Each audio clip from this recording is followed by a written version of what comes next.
Welcome, everyone. Thank you for joining us again today for another free educational opportunity presented by Desert Waters Correctional Outreach. I am Katerina Spinaris, the Executive Director and founder of Desert Waters, and I'll be co-moderating our presentation today. And with me is Dr. Nicole Brocato, who will also be co-moderating. She's the Director of Institutional Effectiveness at Wake Forest University, where she has also conducted national studies on well-being. She regularly contributes her time to Desert Waters outside her role at Wake because she believes deeply in the need for institutional wellness. Today, our presentation is a very special topic. It's entitled Changing the Culture, Servant Leadership, and Officer Wellness, and it will be presented by Dr. Frank Furdick, and I'll introduce him in just a minute. For those of you who are not familiar with Desert Waters, we are a 501c3 tax-exempt corporation, in other words, a nonprofit, established in 2003, and our focus is the well-being of correctional staff and also other public safety staff. And we have been working along these lines for 23 years now, and we're so glad to see the field progressing and expanding. So a little bit about Dr. Furdick before we dive in. He's an assistant professor in the Department of Criminal Justice at Austin Peay State University. He holds a PhD in criminology and criminal justice from the University of South Carolina and has over a decade of experience teaching and conducting research in corrections, policing, and criminal justice. Dr. Furdick's work focuses on correctional officer health and wellness, organizational culture, and evidence-based strategies to improve staff well-being. He has published extensively in peer-reviewed journals and has presented his research at national and international forums, bringing practical insights grounded in rigorous research to the field of corrections, which is a big gift. Practical insights, rigorous research don't often go together. So it's good to have that. And a couple of moments of housekeeping details. We'll be recording this presentation, and so please keep yourselves muted. Enter all questions or comments in chat, and we'll be addressing as many of them as we can. The presentation and our time together today is 90 minutes, but we'll stay longer to make sure we cover most, if not all, the questions and address the comments. And we will be editing it as needed and uploading it on our YouTube channel in a week or so. So you can, and we'll be sending out the link to those of you who have registered. So, Dr. Furdick, I would love to have you present your materials to us because I was so excited when I saw that study, when I saw that we had solutions and good news and hopeful outcomes. And but before we get into the details of your study, I wanted to ask, what first drew you to study correctional officer wellness? I mean, out of millions of topics out there in criminal justice, why did you get drawn to correctional officer well-being? Sure. First, let me go ahead and extend a heartfelt thank you to everybody who's in attendance today. I appreciate everybody taking time to listen to this presentation on correctional officer wellness. And I want to extend a heartfelt thank you to Stephanie, Nicole, and Katerina for extending this invitation. It's very honorable and it's a prestigious opportunity to share some insights, to share some research, just as Dr. Spinaris mentioned, where you kind of merge best practices with evidence-based information to try to improve wellness. So thank you very much for taking time here today for this presentation. So to your question, I owe unequivocally so much of my career to Dr. Hayden Smith. For anybody who does not know him, he's a distinguished full professor of criminology and criminal justice at the University of South Carolina. And that's where, as Dr. Spinaris mentioned, I got my PhD back in 2014. I think like a lot of aspiring doctoral students, you're forward thinking in a way and you're projecting, okay, what do I need to do for a job? And when you're in the academia, you're thinking, okay, what's one way to kind of distinguish or at least separate yourself from other people with whom you're going to be competing for jobs? Publications. So I was very vigorous, energetic, enthusiastic, and I will freely confess, I was willing to study whatever topic would help with a job. I will be honest about that. Mm-hmm. So I collaborated with various faculty members my first academic year in 2011, and then I stumbled upon Dr. Smith, summer of 2012. We're going on 14 years of this collaboration on CO wellness, and he offered the opportunity to collaborate on a research project where we were investigating the factors predicting correctional officer turnover intent, studying prison officers across the South Carolina Department of Corrections. And back in the day, we didn't have Qualtrics. We hadn't quite caught up to the technology that we have today. So it was the standard tried and true paper and pencil surveys. And that topic, Dr. Smith was instrumental in not only planting a seed for a topic that has carried me through for so many years, professionally, for a decade and a half now, but he was the first faculty member. Other projects I worked on to get those pubs, I'm not casting shade on this in any way, shape, or form, but there wasn't a real human element to them. It was kind of downloading secondary data sets. We run our regressions and go from there.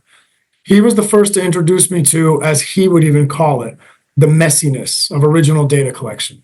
And as he would even quote it, getting your hands dirty.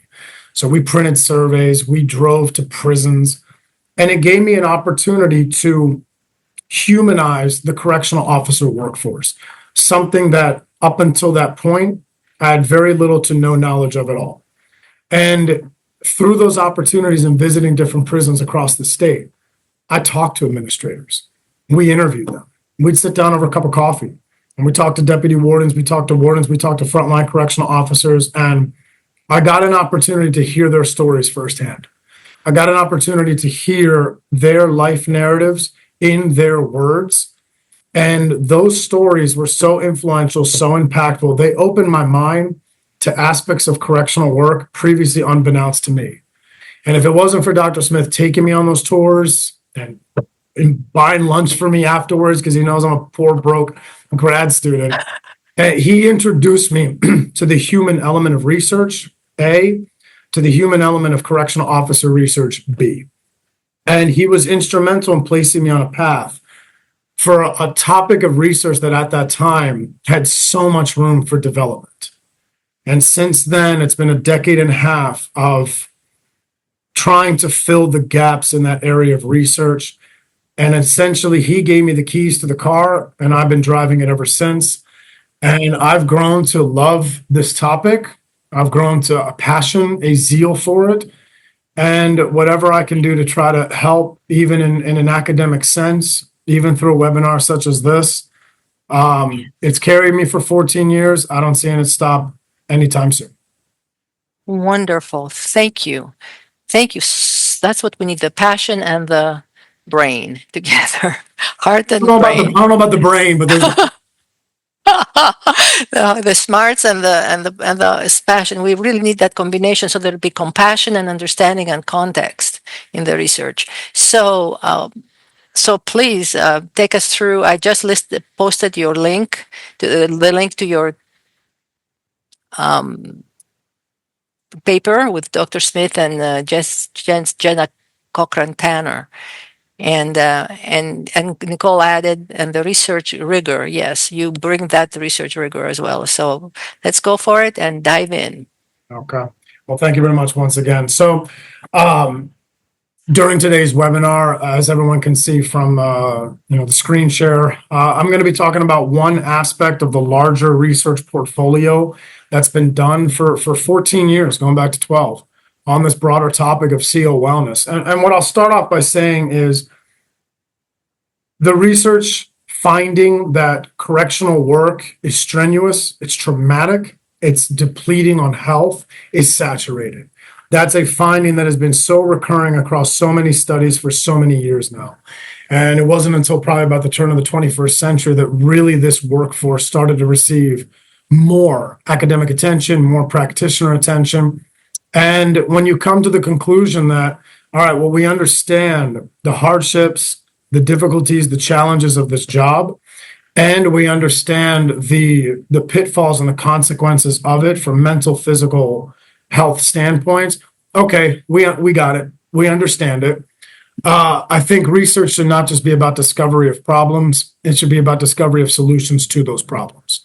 So I'm hoping that this one paper, in whatever capacity it can, and communicating it through webinars such as these, can at least put that little dent in trying to strategize solutions to the problem. So the first thing that I want to mention is, why are we here? Why ultimately should we kind of care about, about this topic? And as everyone in this webinar is acutely aware of, this is a difficult job.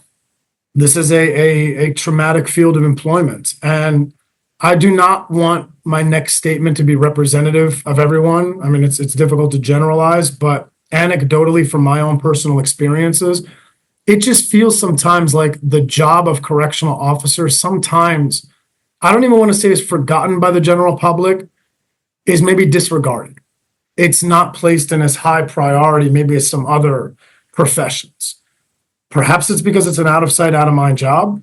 You really don't know what's kind of going on if you're a general public person behind the four walls of a corrections institution. Police are arguably more visible as agents of the system. So I don't want to necessarily say forgotten, because that would imply that they were remembered at some point. Sometimes maybe neglected, sometimes maybe a little bit disregarded. That's unfortunate, because this is a job that the rehabilitation, the improvements, the behavioral transformation of custodial residents oftentimes falls in the hands of frontline correctional officers. Everyone in this webinar is acutely aware of all the points that are up there on the slide. It's not just a custody job. It's a social job. It's an interpersonal human job. And I learned that through my years of doing research in this field. You play a role in shaping the behavioral trajectory of carceral residents. You play a role in potentially improving their prospects for successful reentry. You maintain institutional security. You maintain institutional order. You facilitate access to treatment programming. And at the end of the day, they're the front line of defense, and they're the front line of transformation too. And it's funny, but to me, it's not that funny. I teach corrections every single spring semester and have been doing it for a long time. And one of the first questions I'll ask my students, how many of you guys want to become correctional officers? In years and years and years, semester after semester after semester, not one student has ever raised their hand. Wow. One student has ever said, I even want to work in corrections. And then I'll ask them, well, why are you taking the class? It's an elective, so you can take another class if you want to. Oh, I'm doing it to satisfy credits. Okay. So it's not a passion of students. And they're the next generation of potential, correctional officers. And I try to hammer home to them the point of how integral, how important this particular profession is, and what role they play across the wider society. But here's the problem, though. Switching off to this slide right here. As everyone is acutely aware, this workforce is disproportionately at high risk, not just for the mental health problems that are there on that screen, but for physical comorbidities as well. The musculoskeletal disorders, the sleep apnea, the sleep disorders, gastrointestinal problems. The list goes on. There's a laundry list of physical and mental health ailments, sometimes comorbidities existing within inside the same officer. And a lot of times they're directly attributable to the employment itself. Dr. Spinaris has done research on this. Dr. Richard Deli's done research on this. The job can change you. What you were 10 years ago when you walked into the door the first time might not be who you are 10 years later. And I've done interviews with some COs. They've said that they had to distance themselves from their families because they didn't want to carry the trauma of the job into the home environment and potentially affect negatively developmental children. They're in those developmental years of their lives, 5, 6, 7 years old. They didn't want to negatively affect their spouses, their loved ones, whoever was in that house with them. And they went to go live elsewhere just to not impact them negatively. So it's a workforce that not only is so integral to society, it's a workforce that almost is suffering in silence. And hopefully it's research such as ours and its participation in webinars such as these that can shine a spotlight. And it is being shined. I don't think we are where we were in the 80s or the 90s. Are we where we need to be? An argument could potentially be made no, but are we where we were? I hope some improvements at least have been made. So you can't have the sick treating the sick. I wouldn't want to go to a doctor and have, a doctor's not feeling well, operate on me or treat me or anything like that. You kind of have that with COs. It's become that kind of syndrome across corrections facilities. And these rates of burnout, turnover, PTSD, and the whole slew of other health complications are not restricted to the United States domestic context. This is global. This is happening in Australia. It's happening in Europe. It's happening in Japan, Latin America, everywhere. It's international. So it's epidemic. And it's been a long-standing problem that's plagued corrections and plagued the system for too long at this stage. So what I would like to do is I wanted to try to make this presentation as interactive as possible. I know from what Mr. Stevens mentioned, we might have 100+ people in the room. So I'm really sorry. I think the max of people who can participate in this Mentimeter is 50, I believe. So if you would please indulge me in that effort to try to make the presentation kind of interactive. Take out your phones, scan the QR code. Yeah, it's going to kind of be first come, first serve. The question that is being asked is, what are the major determinants, ranking them? There's a question ranking the major determinants of correctional officer wellness. So if anyone would please take out your phones and kind of scan that QR code, please let me know if it doesn't work. I'll kind of monitor the chat. And as I said, I do apologize, kind of first come, first serve with this and just ranking what you believe are major factors affecting their health and wellness. And in the meantime, I will switch screens to the results right here. So it's looking like poor organizational climate and culture is outranking the other ones. Among the lists that I provided, and this clearly is not exhaustive, hypervigilance, public misunderstandings, as was just referenced, poor leadership, shift work, danger, violence, and then that top rank right there were 28 responses, poor organizational climate and culture. I'll give it another couple minutes. 31 participants. Poor climate still continues to rank number 1. Wow. Hypervigilance is last at 10. We also have a couple of comments coming up in the chat. People are noting things like poor communication, which would probably fit under poor organizational climate and culture. I would agree. Well, if we do round 2, Katarina, I will keep that in mind. I didn't know that some people were inside the Yeah. So unless it's contraband, they don't have it. We don't want to go looking in cells for contraband phones, right? Of course not. No, I'm just joking. This is dark humor. Never mind. That's a way of coping for COs. Exactly. That's almost a generalizable finding. Yeah. Poor organizational climate, ladies and gentlemen. That is arguably what I was expecting, and it just connects so well. If it had been work-family conflict or something else, then I would have been like, okay, well, you just ruined my presentation and ruined what I was the point I was trying to get across. But poor organizational climate, poor organizational culture was the leading factor among the 33 respondents. And if anybody else still has opportunities to go and respond, please do so. Culture, it's just so critical. I will take a minute right now to talk about how, because Dr. Spinaris asked for kind of a personalized, humanized aspect to this presentation. So I think what better way to do that than to personalize it to myself real quick and then connect it back to COs. Culture is so fundamental to institutional efficiency. It's so fundamental to so many different institutional outcomes. So from a personal standpoint with me, I feel not just privileged, so eternally grateful to work for the boss that I have and to work at Austin Peay.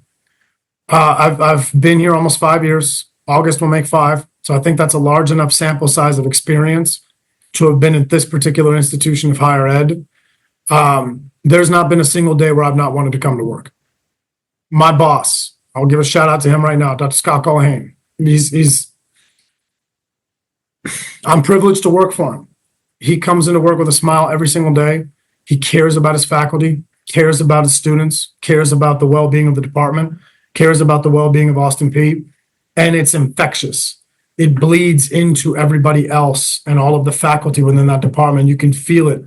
It's almost as if it propagates and it filters into other departments. He's infectious. And the students, the climate, the culture, the provost, the president. I don't know if it's out of Twilight Zone, but I mean, I really genuinely feel so happy to be where I am. And every day I want to come into work and I want to give the best of myself. And not just for myself, for the people I work around. Not everybody is, I'm acutely aware of that. Not everybody is in that much of an advantageous position. And the CEOs I've interviewed, the CEOs, Dr. Bricado, Dr. Spinaris, the Hayden Smiths, the Rose Richard Delis, all of them, recurringly, it's the culture inside the prison. It's the culture inside the facility. It's the culture inside the jail. And it's not just about leadership, and I don't want this presentation to be a scapegoat of leadership. It's just that leaders can play such a fundamental role in shaping the atmospheres and the environments within inside institutions. Are they the sole determinant? Absolutely not. But are they a key determinant? Yes. And what drew me to that conclusion, moving into the next slide. So Dr. Spinaris asked what drove me into the general topic of CO wellness a few minutes ago. Let me speak about what drove me into servant leadership almost 4 years ago. Tennessee, and probably Justin, Mr. Stevens knows this, is one of the few states across the country that jails customarily, they operate in their own silos. Overwhelming majority of the 3,100, they're going to be law enforcement administrated, sheriffs operated, right? And they're independently kind of governed. Tennessee is one of those few states of which I'm aware, alongside, I believe, Illinois and I believe Wyoming, that has a centralized accrediting authority for every single county across the state of Tennessee, east to west. It's called the Tennessee Corrections Institute. And they accredit the jails, they conduct annual inspections, they provide training to the COs, they provide training to the administrators, and they come in and they do audit inspections on an annual basis to make sure the OV Wolfish, Turner, standards, everything are being met on a year-to-year basis. And if you don't pass, you get an opportunity to kind of recertify yourself. You get 60 days. And if you continue to not be in compliance, then funds can be withheld. So it is one of those few institutions, state jail systems in the union, where you have that kind of accrediting umbrella that applies across the state. I was fortunate as soon as I came into Tennessee in August 21, I wanted to continue my research pathway into CO wellness. So I started just emailing Tennessee Department of Corrections, Tennessee Corrections Institute. And I was so fortunate to fall into the hands of wonderful people working at TCI. And it was summer of 2022, where then Deputy Director, Mr. Bob Bass of TCI, we had already been working for a year. We were working on some survey research projects trying to understand correlates of CO, depression, and mental wellness. And as mentioned earlier, it was like, okay, we understand the problems of the job. Let's try to strategize solutions. So him and I get on a conference call, and he tells me this heartbreaking story of a jail correctional officer working in the Shelby County Jail of Western Tennessee in Memphis. And he tells me this poor lady, single mom, mid-30s, just went through a cantankerous kind of rough divorce. And she's the sole caregiver for her 3-year-old. And she's working 12, 14, 15-hour shifts at the jail 3, 4, 5 days a week. And she's having to put in overtime and everything else. She ended up resigning from the job. And he personally knew her. So how many staff across Tennessee, he knew her as the deputy director of TCI. And he tells me this story. And then I will never forget the words he said, which is now almost 4 years ago. Frank, had I known what she was going through, more than just knowing her, we could have avoided losing a good one. And he lost a good CO. She resigned. She just couldn't. She couldn't handle single motherhood and the hardships and the tribulations of the job simultaneously. She just couldn't do it. So she resigned and they lost a good one. And he said that if I had known more and if my leaders had gotten involved a little bit more in the Shelby County Jail, we could have avoided this resignation. We could have retained a quality officer, and we should have done more. That was another phrase that he kept reiterating during that phone call. And he had such an impactful, influential way of saying things that kind of struck at your heart. So with that, we're sitting there, we're having a conversation, and he tells me, look, Frank, there's an opportunity for a Bureau of Justice assistance grant in the amount of $75K. What can we do? What can we do with this money? Let's go after it. Let's try to find ways to try to repair some of the problems within our Tennessee jails. And we just sat there and we had a meeting of the minds and we started brainstorming. And I said, okay, well, if you're going to tell me this story about leadership, then let's focus on leadership. So knowing how integral it can be and what a fundamental determinant it can be for institutional operations, for CO wellness, why don't we focus on this? And then the idea of servant leadership came up in conversation. Sometimes you just talk things through and it's like, okay, I got the idea. I got it. Let's try to see what we can do. There's the money. We've got the funds. Let's now start to strategize logistics. And then he said, Frank, that's where you come in. All right. So, here's the grant. I'll let you think the academic side of things. So I didn't know anything about servant leadership. A, going into that call, B, after that call. But for some reason, that 2-word term just popped into my mind. So I started researching it. And I thought the best way for the audience today in the webinar to kind of epitomize it in a visual medium is just to show some of the major adjectives that are attached to servant leadership. It's interpersonal. It's dynamic. It's one-on-one. You don't even look at people in the hierarchy of an organization as beneath you, subordinate-wise. You look at them as followers. You get to know people. You get to converse with them, understand them. You set aside your own needs for the welfare and the benefit of the people who are working for you. And you don't even look at it as people working for you, as people working with you. Those are kind of the core tenets, the philosophy of what servant leadership is. So the more I read this, the more I said, okay, well, I'm not saying that there are corrections leaders who don't practice this. I'm saying that maybe if it's not being practiced, then maybe it's something that could potentially be implemented. But in thinking about how to do this, a lot of thought went into how do we integrate and implement a servant leadership training intervention into jails across this state, while at the same time not disrupting or interfering with the everyday dynamics and flow of a corrections institution. These are jail administrators. They have a lot on their plate. They're busy, and they already have so many other fires that they're putting out every single day. Mr. Bass has told me stories, just so many traumatic stories. You have your plate full as it is. Do you have time to integrate this? So how did we ultimately end up implementing this intervention? So I started strategizing ways of conveniently, almost non-overtly implementing a servant leadership training intervention that would not disrupt the flow of the jail. And I started researching online virtual servant leadership training initiatives online and just doing some Google searches, doing some searches of the web, seeing what I could come up with. And I had to consider price. I had to consider logistics. I had to consider feasibility and what could fall within the parameters of the study and the parameters of the budget. And I wanted something that was reputable. And I came across Cornell University's servant leadership program. And those 5 dimensions are the core elements of what this leadership program is about.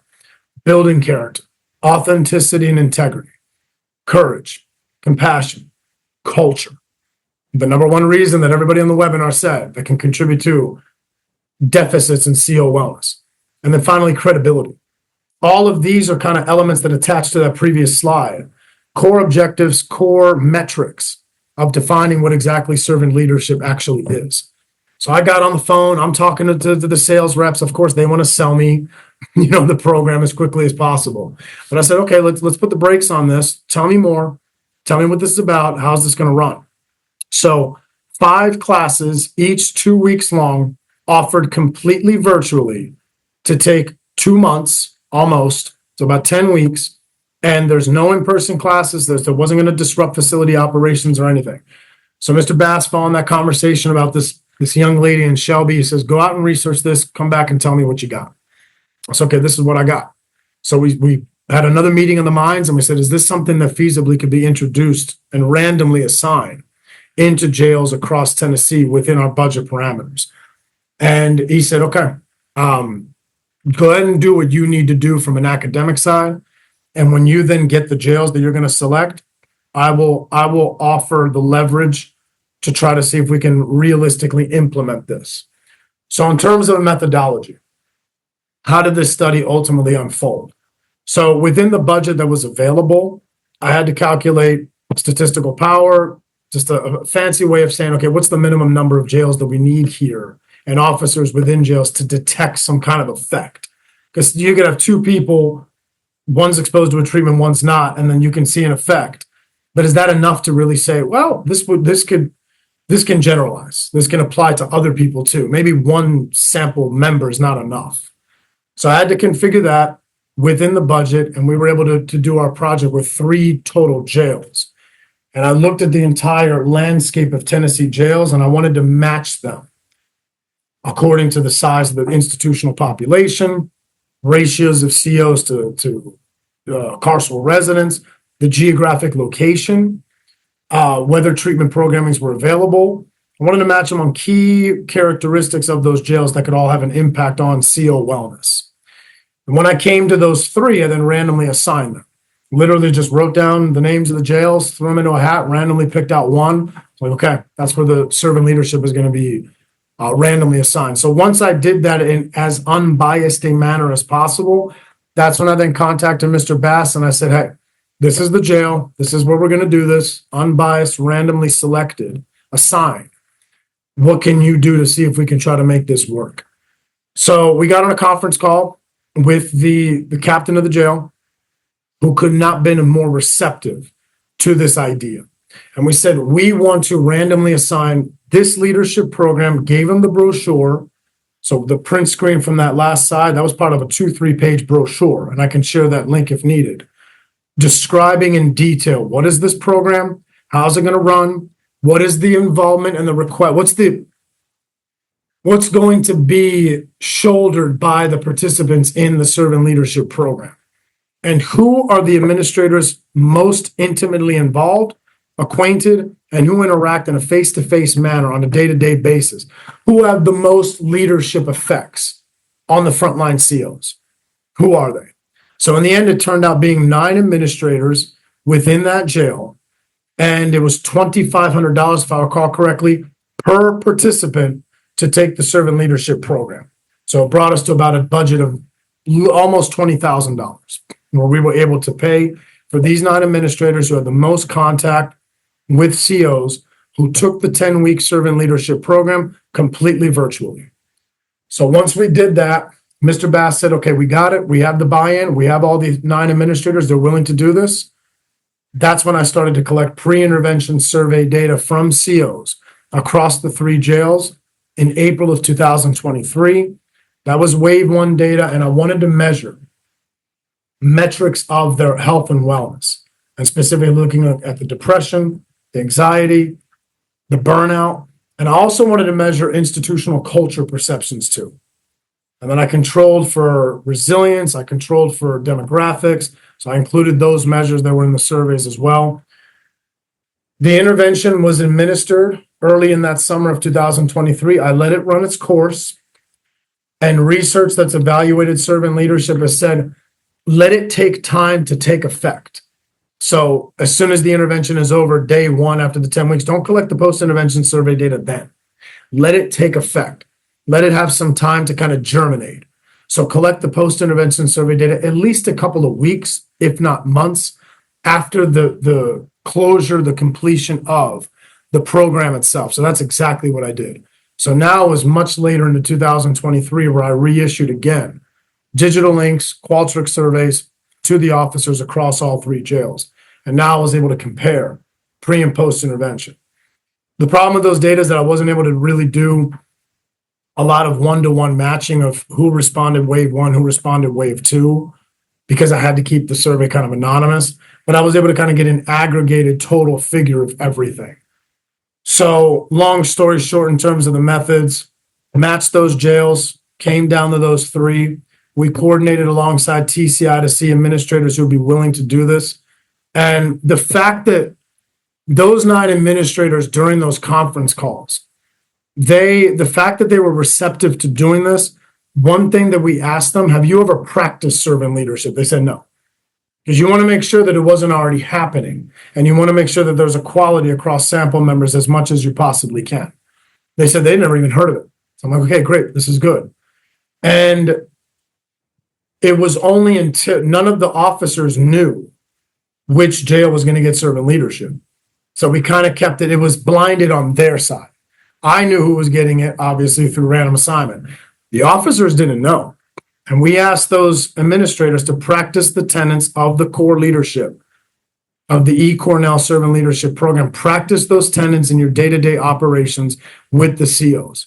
Let them do that and kind of infiltrate what you're doing day-to-day as you converse, as you interact, as you manage with your officers. And then let's go ahead and see if those have any kind of positive effects at the post-intervention stage. So in the end, these were our results.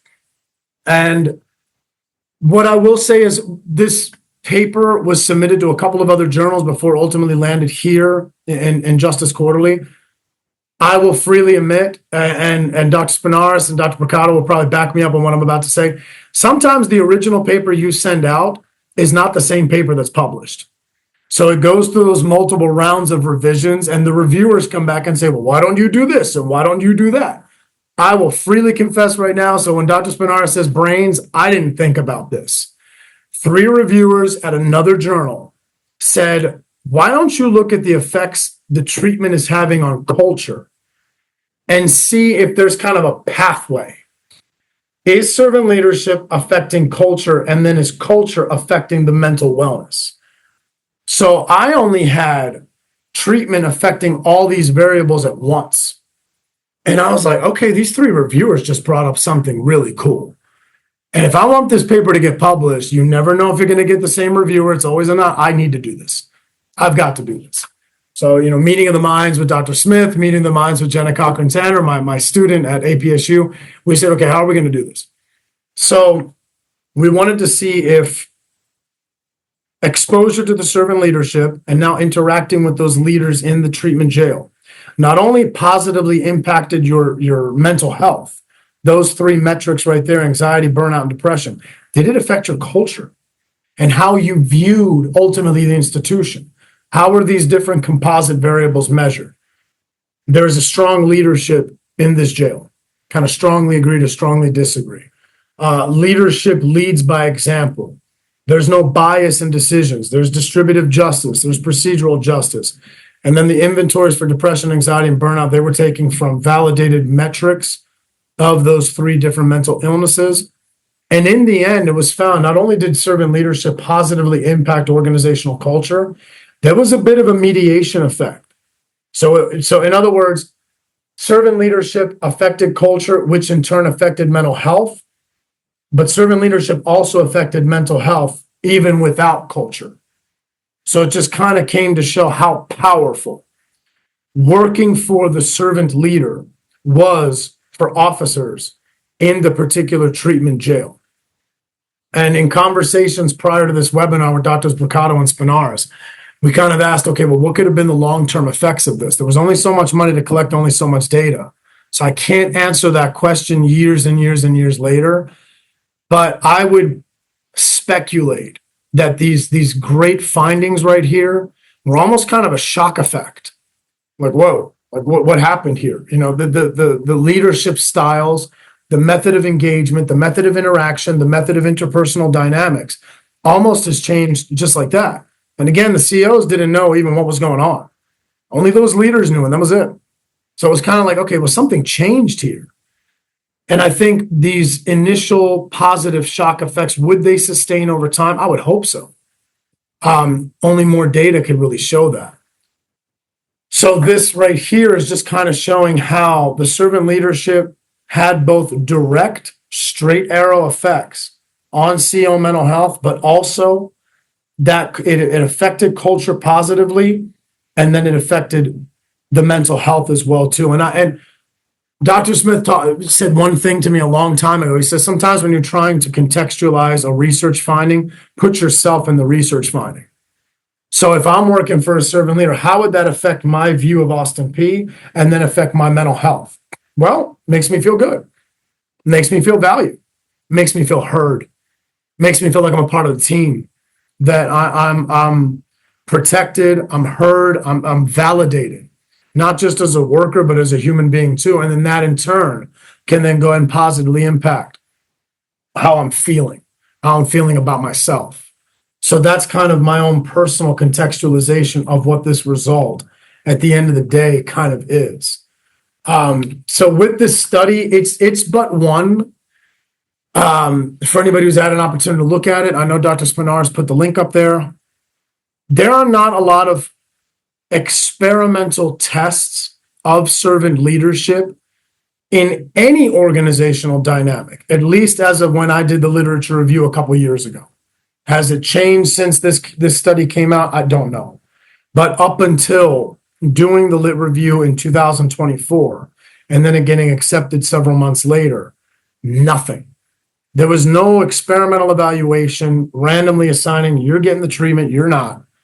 But there is an abundance of research that shows from surveys, from interviews of people already in a servant-led institution, the magnitude of the positive effects are innumerable, and the influence of working for that kind of leader is almost untold, and how beneficial it can be.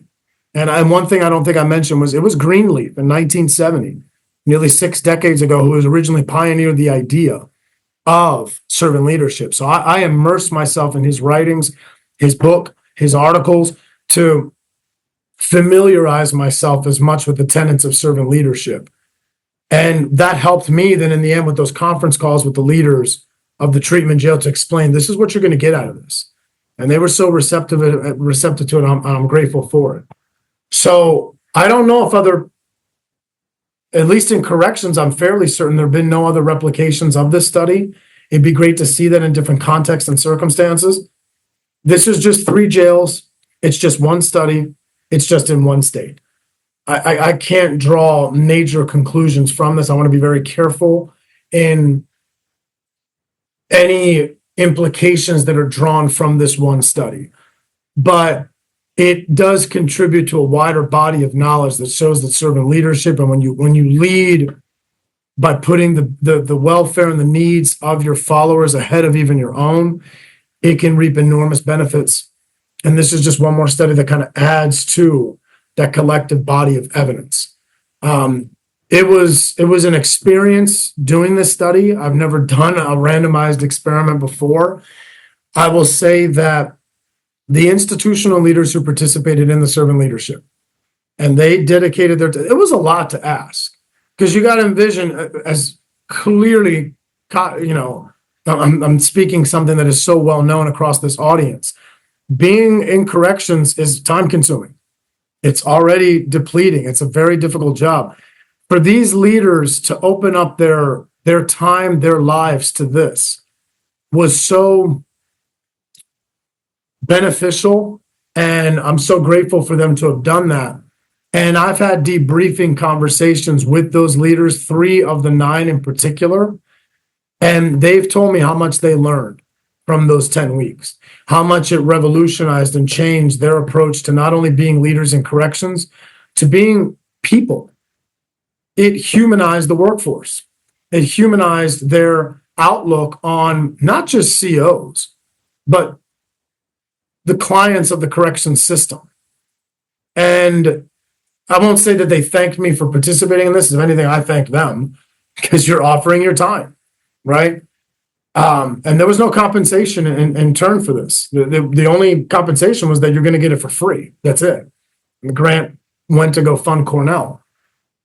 But I've had conversations with them in these past 2 years. I've had focus groups with them, practitioner advisory boards that they participated in to try to strategize statewide initiatives to improve Tennessee jail CO health. And we keep coming back to this study all the time. And they still say, I've learned so much. And the philosophies, the lessons that I learned from those 10 weeks have still carried with me to this day. So again, I want to be very cautious in whatever implications can be drawn from this study. I hope it's one of a possible stepping stone into the future of seeing how leadership can frame culture, which in turn can frame positive improvements in CO health, which in turn can trickle down too.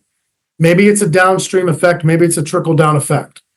If I could have studied other effects from this project, I would have looked at turnover. I would have looked at absenteeism. I would have looked at the effects it had on custodial residents. But there's only so much you can do. But if future grant opportunities, future possibilities do present themselves to replicate the study, I would be more than willing to do that to further contribute to the knowledge base on servant leadership. I think I've talked everybody's ear off, and I know that we wanted to reserve some time for questions. I am all ears for questions, and I hope I was clear in presenting the results. Thank you for your detailed presentation. I'm sure everybody learned a lot about what's behind the scenes also, not just slides with bar graphs. There was someone who said that they're a coordinator for a trauma-informed movement class, do trauma-informed movement classes for incarcerated people, and they realized how important the health of the correctional officers is for everyone. So they wanted to try starting a wellness initiative for the correctional officers and wondered if they should start with leadership taking, for example, the Cornell course or any equivalent courses, I would say. If you think they should start with the leadership regarding impacting the COs. 100%. I truly do believe that. I believe that leading by example is fundamental. And in conversations that I've had with correctional officers, particularly within Tennessee, that's where 5 years of research, past half decade has been concentrated. There were some other studies that I did where I did in-depth interviews with COs to try to find out how they were managing and navigating the tribulations of COVID in an otherwise high communicable disease, infectious kind of environment where those kind of diseases can be transmitted more easily relative to the outside. And the CO participants who were part of those interviews would keep saying, if we had a little bit more buy-in, a little bit more recognition from supervisors, they could lead by example, and we would feel more inclined to have satisfaction, to have a little bit more involvement, to have a little bit more commitment with the job. So I think if leaders can play that role, I'll come back to what I said earlier about my particular boss. He leads by example, and that in turn instills in me a desire to want to make him happy and to want to follow through with his initiatives, because he's the first one who's going to do what he's asking you to do. So do leaders need to take the initiative? Yes, I believe so. But it's just one part of a complex equation of resolving this issue. If they do take a spearheading role, that could be a good step forward in addressing what is an endemic issue of diminished CO wellness. I would say yes. Yes. Great. And we have a few more questions coming. I just want to ask for clarification. The administrators you trained, do you remember their rank? Were they sergeants, lieutenants, captains, jail managers? Do you remember what they were? Yeah, well, if I recall correctly from the method section, it was 1 captain, 2 sergeants, and 6 lieutenants. If I recall, I'm really getting off the top of my head. Okay. But I know those were the ranks. I don't remember precisely the numbers within those ranks, but those were the ranks. Okay, that's very helpful to me when I'm thinking about it. So we have a couple of questions, and I'm sure there'll be more. Can you talk about the foundations of servant leadership, like the basic principles, concepts, the philosophy, in a little more detail? Being there for someone else. If I had to summarize it in one sentence, and I'll expand on that. Being there, being present. And I'll even kind of go back up to slide 6 here. And Greenleaf stipulated these major dimensions and the philosophical tenets of what servant leadership is: empathy, listening. I play that role again in the spirit of trying to personalize the presentation as much as possible. My job as professor of corrections is to go in every Tuesday and Thursday, 9:30 to 11. This is what a jail is. This is what a prison is. Have a good day. Right? That's my job. And then grade your papers, grade your midterms. I don't have to be interpersonal with my students. I don't have to be there for them. I need to teach them, give you a grade, and then we're done. I don't approach it that way. If you can view the classroom instructor as kind of the leader of the classroom, then awareness. See, my students are experiencing issues, especially at Austin P. A lot of them are first gen. A lot of them come from disadvantaged backgrounds. They have issues that they're dealing with. And even though it's not a fundamental responsibility of mine or even a job task of mine to be there for them, to listen to them, I do. And I can't tell you the effect that it has on them. And they feel, for a population of individuals that come from almost neglected backgrounds, some of them have shared some very traumatic stories that I almost vicariously experienced myself. Like a CEO experiences vicarious trauma through the hardships experienced by residents. They're heartbreaking. And I don't even oftentimes try to resolve their problem. I just listen. That, I think, is one core tenet. If there is an opportunity to provide healing, I will. If I can't, I'll point you in the direction of someone I believe can. That's servant leadership. And you don't even need to be in a leadership position to be servant. Just being there for someone, listening to them, taking time out of your day to hear them, and being interpersonal in your relationships. I hate to say it to sound cliche, it's almost being human.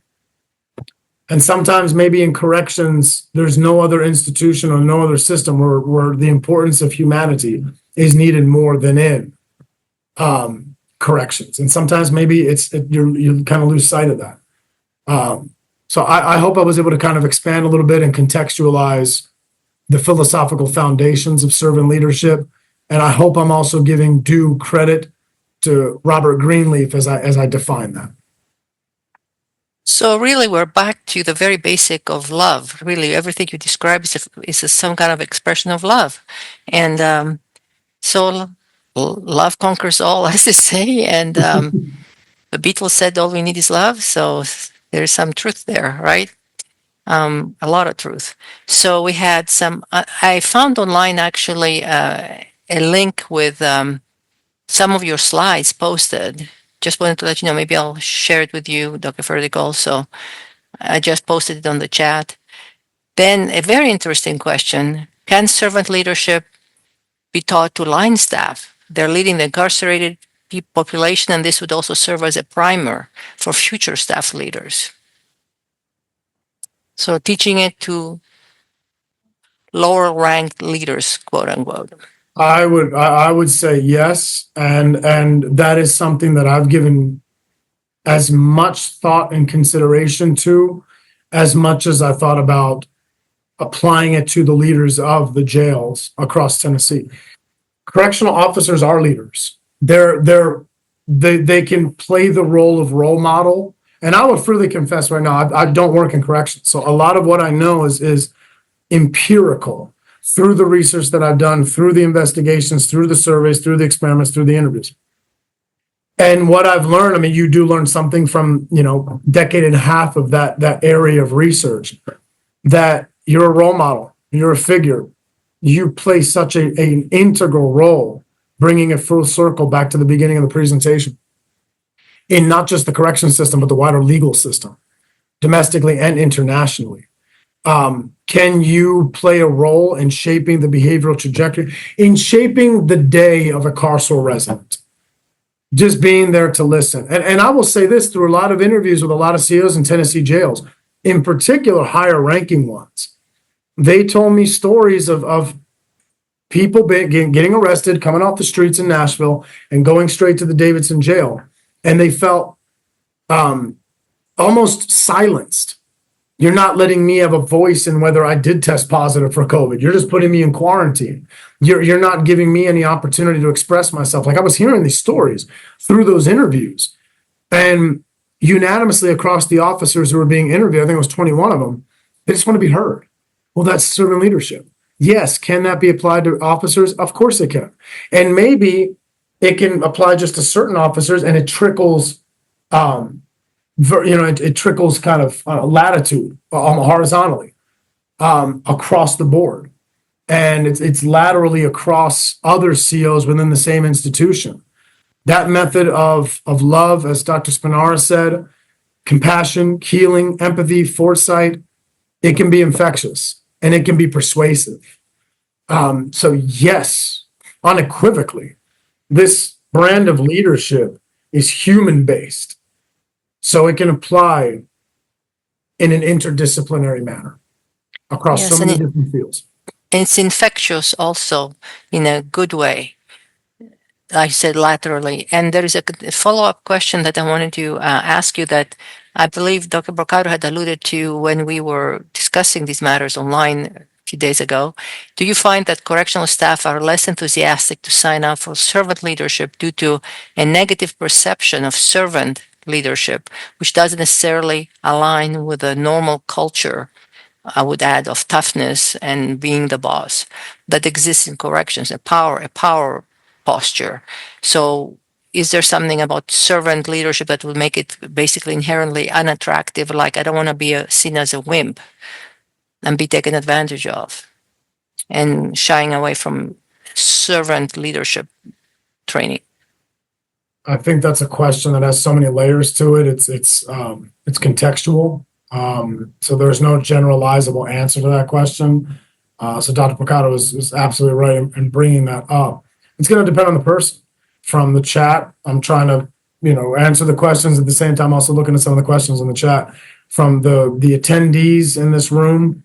First of all, the fact that so many people, and I'm so honored that so many people across the country, maybe across the globe too. You know better than me. It was here. Yep.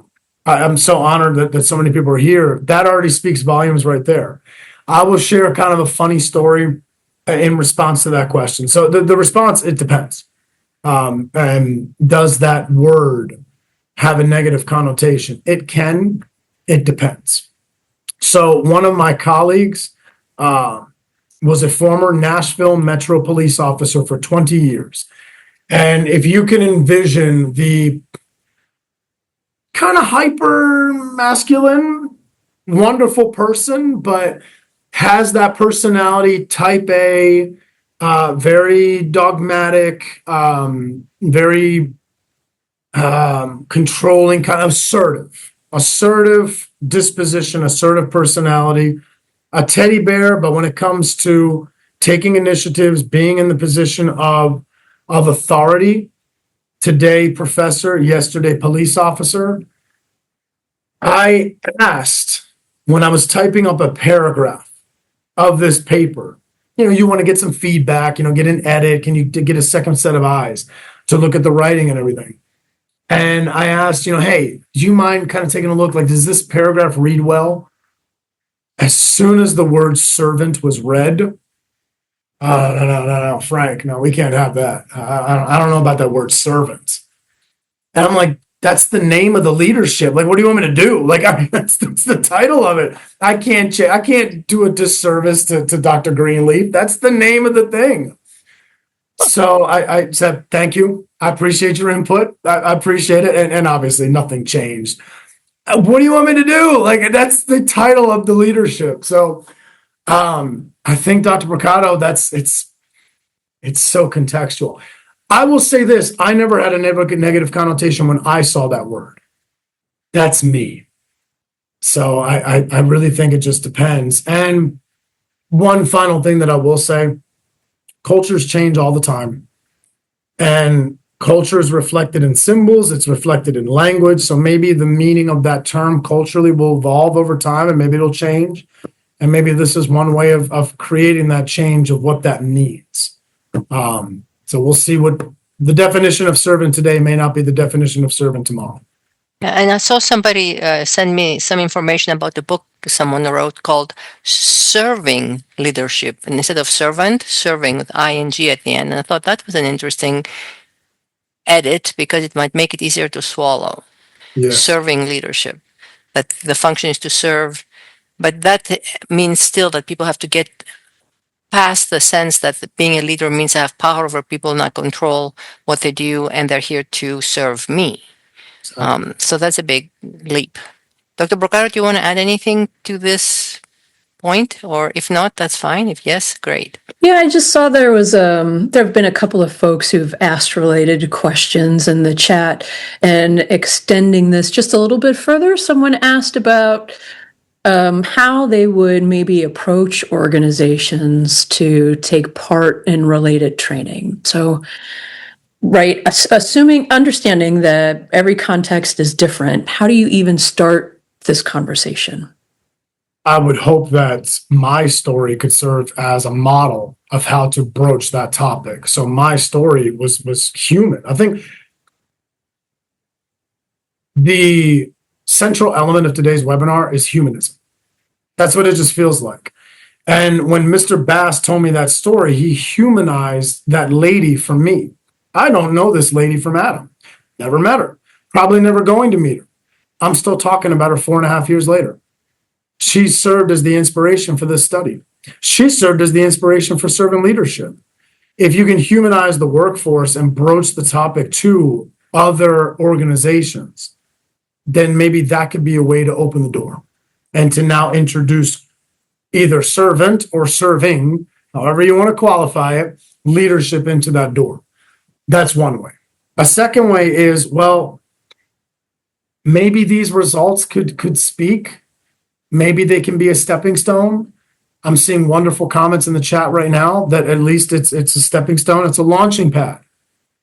I don't know. Maybe they can serve for that for corrections practitioners, not just in this webinar, but maybe today this webinar attended by one person is spoken to another person, and then we go down with the trickle down effect. So I think that's something else. Another thing is money, outcomes. When you can just put it down to nuts and bolts, dollars and figures. And I get that the servant leadership costs $20K, and that was for 9 leaders. And maybe today Cornell's quotes are higher. That was 2023. But if you can show short-term investment for long-term gain, that might speak volumes too. So I guess it's a constellation of factors of humanistic approaches, and you tug at the heartstrings. The empirical practicality of it, that could be a launching pad. And then look, today's investment will be tomorrow's savings. And if it doesn't work, it doesn't work. Maybe it won't work in another prison. I don't know. But at least there's hope. And let's see where we can go from there. So I would answer the one question from the Dr. Picado just mentioned, that's a tripartite approach that comes to mind off the top of my head. And do you mind if we share the figures that you reported in your study about projected benefit? Please. Yeah. So on page 20 of the study, you said that the intervention at that time, understanding it was a few years ago, was about $19,000 for each participant, right? Or was that total? Combined. Okay. And you anticipated nearly $700,000 in savings from reduced turnover. Right. That's a huge return on investment. And what I did for that, so once again, I'm going to freely confess to this right here. So doing the Sobel test, the mediation, leadership to culture, that was not my idea. I wish I had thought of it, but hey, give credit where credit is due. 3 anonymous people out there came up with that idea. 2 of those 3 anonymous people said, why don't you do a cost-benefit analysis? And I'm sitting there and I'm like, I'm not an economist. I don't know. Like, what are we talking about here? So, I meeting of the minds with Dr. Smith, and we're like, dude, I don't know. So I knew what the cost was. I'm like, what do I compare it to? A cost-benefit analysis, well, a benefit of what? How do you quantify health? How do you quantify improvements in depression? How do you quantify improvements in PTSD, right? So if your scale was 20 going in and it's down to 10, great, awesome. How do I quantify that? I say that to my students all the time. How do you quantify the loss of a loved one as a result of victimization? How do you quantify victimization? Somebody burglarized my house, they stole my computer. Okay, I can put a price on that. How do you put a price on safety? So I thought about this, and I said, okay, what's the number one problem that keeps coming back in my mind in corrections? Retention. What is a major factor that can affect retention? Wellness. And it's not the sole one. A lot of times it's money. We got it. It's a factory of variables. One of those variables is wellness. So I said, okay, what was the turnover rate in Tennessee? I call Mr. Bass and I said, look, what was the turnover rate across Tennessee state jails last year? And can you give me any access to this information? I said, okay, I drew a link between wellness, turnover, servant leadership, impacts wellness. If it can impact wellness, I think it was 18.7% statewide resignation rates across the state of Tennessee the year before the study. So I took that rate, multiplied 0.187 times the officers who are in the jail. And I said, these are very estimated figures. So please mind you, everyone in attendance, I was hypothesizing what the potential implications could have been. There is still the opportunity to go back and look at what the turnover metrics were in 2024. Those data are freely available. You just gave me an idea for a research project right there. So that's something that potentially could be done. Those savings are estimates. They're based on hypotheses. They're based on linkages. You're connecting one variable to the next. And to put some concrete figures to those hypothetical figures, that's another area of research moving forward too. And that's assuming, of course, that wellness would be the reason driving people, like unhealthy cultures, driving them to leave. Exactly. And we know that in many cases that's the story, not always, but often. So thank you. Let's see. We have a few other questions. Something about whether leadership needs would need to be different for male versus females. As a female in a full male facility, my experience can look different as I'm sure a male in a full female facility. So that's a little different of a question. I saw that question, Dr. Spinaris, and if you don't mind, kindly, I'd like to think about it a little bit. Yes. So it's fortuitous and kind of serendipitous that question was brought up, because just today, I have corrections class 9:30 to 11 Central right before this webinar. So I'm sorry if my voice is a little hoarse, doing the lecture with students. And we just got off chapter 7 on jails. So here we go, talking about, jail wellness here. And I showed them a YouTube video of the new generation jail, Norway, and what, the Nordic countries are practicing over there up in Scandinavia. And one of the points that was made in the YouTube video was, individuals that the terrorist who was arrested, unfortunately, 77 people, casualties of this person.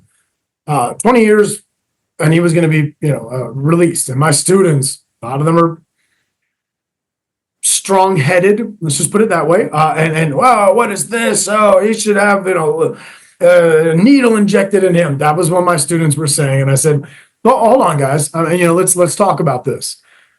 And one of the points that was made in the video was how many of these new generation jails, where it's almost a living community between COs and carceral residents, are staffed by women. One of the jails is 70% female staff for an all-male facility. None of my students had an answer to this question of, well, would you want to hire more women to be in corrections or to even be in positions of authority within the justice system? There was a rise in female police officers in the 90s and it kind of plateaued post-21st century. Would you want more female representation within the correctional workforce? And in response to the question asked about would servant leadership have to be different depending upon the different genders? And I think you can customize it to the person. I don't think it needs to be a binary gender difference. I think it needs to be molded in whatever works for that person, whatever works for that context. One person, I believe, Mr. Spearer, who's qualifying servant leadership as unselfish leadership. An earlier comment made by this gentleman was that leadership is going to be dependent upon context, and you don't have to be a leader to be unselfish. You don't have to be a leader to be servant. So I don't necessarily think there really needs to be a gender divide. I think there needs to be an intelligent application of it that's circumstantially based. How do I listen? How do I practice the empathy? How do I practice the listening and the healing? And I don't think it needs to be binary, yes or no, one way or the other. I think it needs to be intelligently applied, and you need to be intuitive to the needs of the leadership context. Right.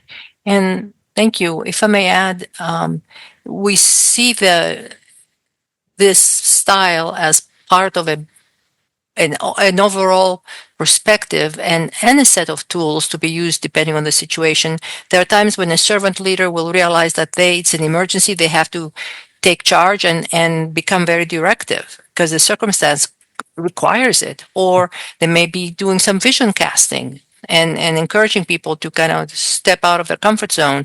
But the overall hue or perspective is caring about the people you work with. There you go. It's like holding them, an emotional holding, which of course we're not talking about physical touch, but holding them and nurturing them and helping them grow so one day they can become servant leaders themselves. So it's an overall perspective on life, really. That's why I guess maybe Dr. Greenleaf called it like a philosophy. And it's also a set of tools that can be acquired and then practiced. And the more they're practiced and corrected, if need be corrected, the better one gets, like any kind of emotional intelligence training as well. And some people are born with more of a bent that way and perspective. They're more empathetic than others, but they are also, we can also learn. So I think we really have no excuse for not doing this kind of stuff. It can be acquired, even if it's not your primary style. Even the person you mentioned, the 20-year-old veteran, whatever he was, I'm sure he can learn if he can get rid of that perspective that means that he will be kicked around being a servant leader, or that he'll be humiliated or abused. Maybe he will be abused because leaders get abused sometimes, but these are all teachable things that it's really about willingness to expand one's perspective of how we do relationships. And anyways, any other thoughts on Nicole's part? Yeah, I can't help but notice that as your students were reacting to this story, they were thinking very much from a punishment lens. And also, we call this field corrections. And so I'm wondering if part of making serving, maybe even service leadership feel like a better fit in corrections, do we also need to more fundamentally address the philosophy behind corrections, that corrections is supposed to be corrective and supportive and not just punishment? I think that gets into a culture question, and something that I teach my students a lot of times is, I don't mean to use profanity, but culture can either be humanity's salvation or it can be humanity's damnation. I truly do feel that. And cultures have changed over time. I mean, there were cultures that prohibited, for instance, interracial marriages. And I tell them that's the example that I always give them all the time. And look at what we changed now. Cultures with respect to substances. A lot of states right now, I mean, we look at drugs differently. Cultures that look at populations differently. Corrections is culture. And corrections a lot of times is a reflection of the culture of the people in that jurisdiction. So why do you still, you have capital punishment that's still widely practiced and favored and supported in certain cultures and among certain cultural networks. So I tell my students all the time, I don't even like the word corrections, because to me, and I that's just my opinion, corrections implies that something is wrong with the person who's involved in the system. I prefer improvements, a system of guidance. And maybe we can even change the word servant leadership to relational leadership. guidance leadership. You're trying to build an infrastructure of support for people who may not have had the support.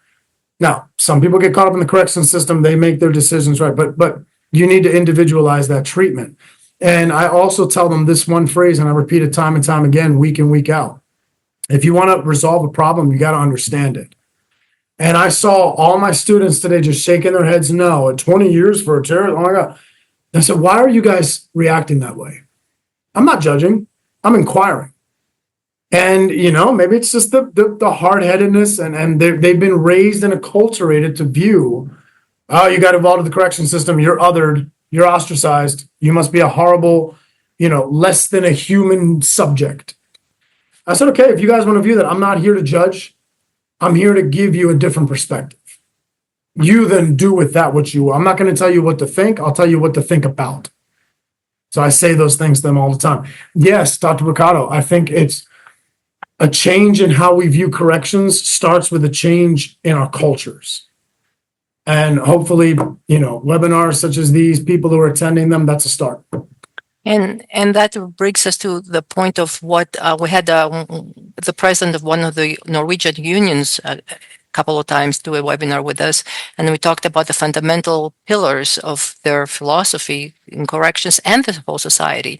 And the most important one was the kind of like like non-negotiable dignity of every human being. The whole thing of dignity and that the value of a human person. And yes, and we discussed that in depth. So the couple of things I wanted to add briefly is that we have a course at Desert Waters, and I called it the supportive correctional supervisor. I use the word supportive and I refer quite a bit to servant leadership, but use supportive as an alternative term that encompasses very much a lot of the same traits. And the other thing I wanted to mention about the 20-year sentence in Norway for that terrorist, every year in Norway, persons like him appear before a judge, and the judge gets input from all the staff about whether this person has changed and is safe to be let go. And if they're not, they just get time added onto their sentence. So this person has not gotten out in 20 years because apparently he has not changed his perspective and his belief system. So he's considered a threat to society and he's not being let out. But it's on a yearly basis that they add time.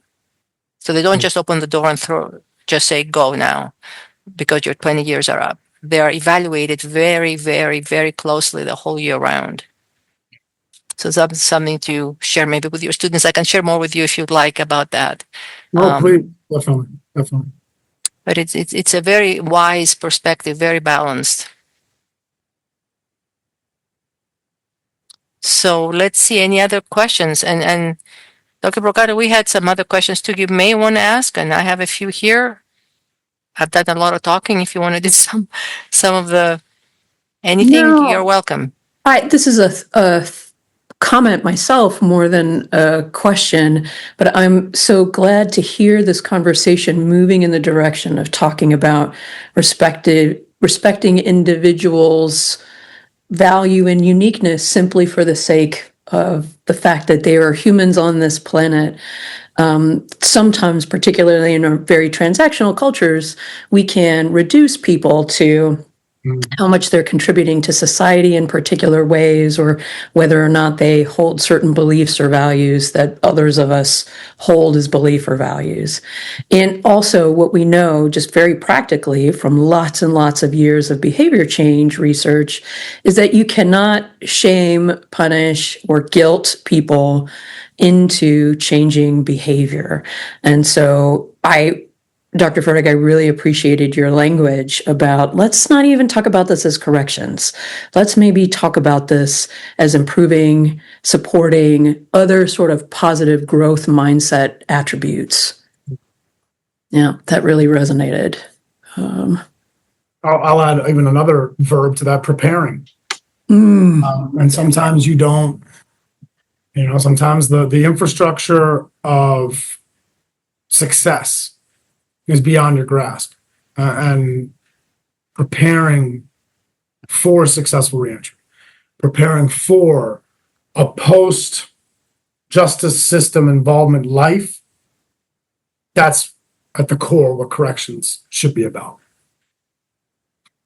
Yeah, I wonder as we're sort of moving toward the end here, if we can touch on a topic that we had discussed prior today in our prepared questions about your expectations around durability. And you had a couple of, or a brief, I should say, story to share about running into folks after the study was over in another context. So you've been very clear that you've not been able to follow up long term to see exactly what durability of the results look like. And also, I was wondering if you could do some hypothesizing or sharing anecdotes. So with Dr. Smith, he's tattooed in my mind at this point. I don't think I'm ever going to get rid of him. So he's been in my life for a long time. Of course, I'm joking. He's been great.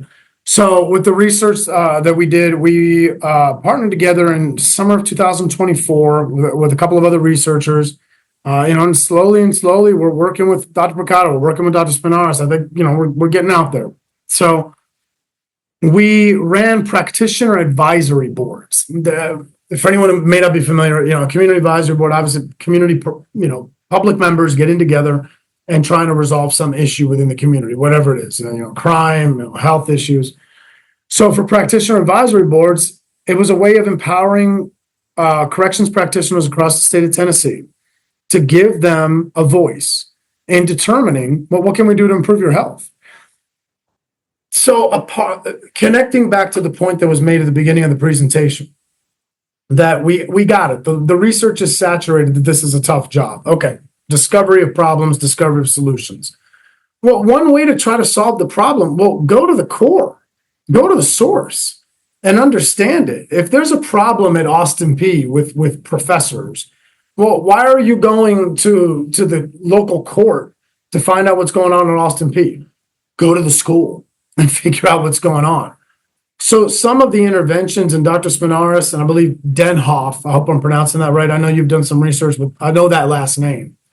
One of the things that so astutely observed by Denhoff and Dr. Spinaris was that a lot of the interventions that are input into corrections to try to help the COs were never recommended by the COs in the first place. It was kind of this outside perspective thinking, I know what's best for you, and this is what you're going to get. Okay, that's fine. And a lot of studies have shown that peer support programs, they can have a good effect. They don't always.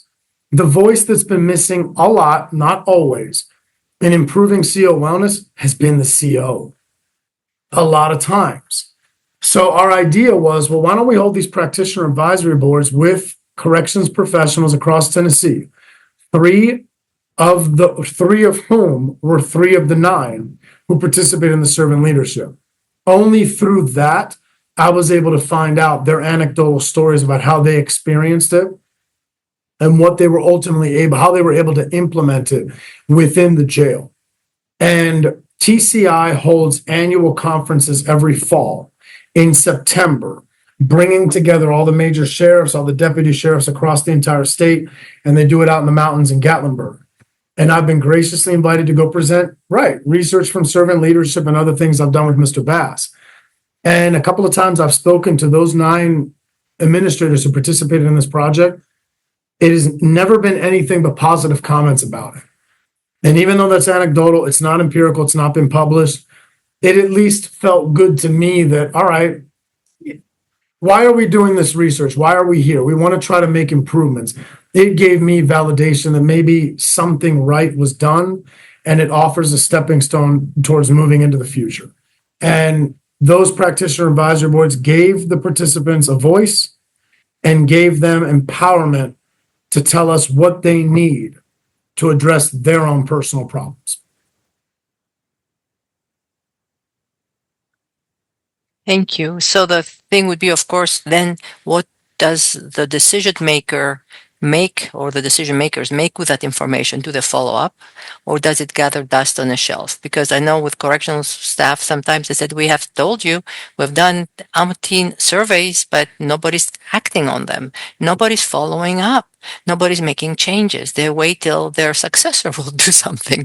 And it's so sad that they don't want to take part in surveys sometimes because they're fed up with telling them what the need is, but they're not being heard. There's no response. There is no taking them seriously to say, okay, we really need to make some changes here. We cannot keep going this way.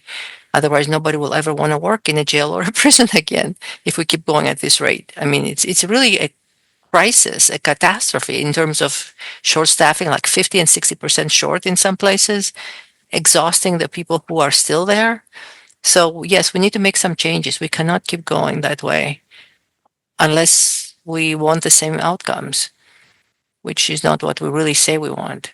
So thank you. So let me ask you, Dr. Frederick, how does it feel for you to have done this presentation in cyberspace with a bunch of people you've never met? How does it feel for you today to do that? Privileged. In a word, privileged. Very honored, because I've known Dr. Spinaris. I've known that name. And Dr. Mercado for to me, an icon. And oh my goodness, God it's like forbid. if I don't know, somebody you've revered and respected, and you see these names, and then that name contacts you, it's humbling. Wow. So if I had to say in 3 words, humbling, privileged, and honored. Wow. And then to have, as Mr. Stevens mentioned, triple digit attendance, that's means a lot. And I hope that this Yes. can be a stepping stone towards the future. Yes, and that's why we hope to have a follow-up with you down the road. I know how busy your schedule is, but we really need to keep, I call it beating the drums. We really need to keep making a lot of noise about the fact that there are people dying early deaths because of exhaustion, because of the mandatory overtime, because of the sleep deficits. We have beautiful people that are completely poisoned. And the thing to think about is that how does the culture happens? The culture happens when more and more people start going a certain way and dictate and shape how people think. And that could start with 1 or 2 people that are influential, either in a positive way or in a negative way. And sadly, in corrections, we see a lot of the negative outcomes where people contaminate each other with negativity, with hate, with whatever, rudeness, whatever. And so that's the stuff that needs to keep reversed. That's what we call corrections fatigue. Like people get fatigued more and more and more and just fatigue everybody around them. And then there you got the culture that is negative and almost repulsive and not safe. So, and people did not enter the field to do those kinds of things and act that way. So somebody needs to point it out and keep pointing it out. And I really am grateful for your research. I remember your studies back in 2016. I saw those on perceptions of risk and danger, and reading quotes from staff. It's like, yep, I heard them all before. I love the fact that you use quotes from people because they're so real. They bring it home. And so I'm thankful for making time because I know how crazy busy you are. And Dr. Procaro, the same with you, that you made time to say these people are worth our time. These people are not low lives. These people are not at the bottom of the totem pole, as people say. These people are worth our honor, our respect, our caring, our love, really. And so to me, I see your work as a labor of love, Dr. Ferdig. It is a labor of love. It started as a great idea for an area that was not studied a lot, but it grabbed you. And it's wonderful that it did. I appreciate it. Well, I thank you, Dr. Spinoza. Thank you, Dr. Mercado, for inviting me today. And I want to thank everybody in the webinar. Yes. Taking time out of your day. Yes, thank you. For listening to this research and giving a voice to it. Thank you. Yes. And having us, and wrapping up, having us have a hope for a better tomorrow. And there are ways that are provable, that work, and we don't have to be stuck in that cycle of negativity, that we can break out of it. But it takes effort. It takes proactive investment. And that's the part that we need to get, not after the bottom falls out and there's another suicide. Staff suicide, I mean. And talking about that, I wanted to let you know that next month we're going to have on the 26th of March at the same time, 1 p.m. Eastern, we're going to have a very powerful sharing by a recently retired lieutenant who navigated a very close call with suicide, very, very much so. It's called The Taste of a Glock, a lieutenant's story of survival and second chances. And Justin will be sending out the link and the flyer soon.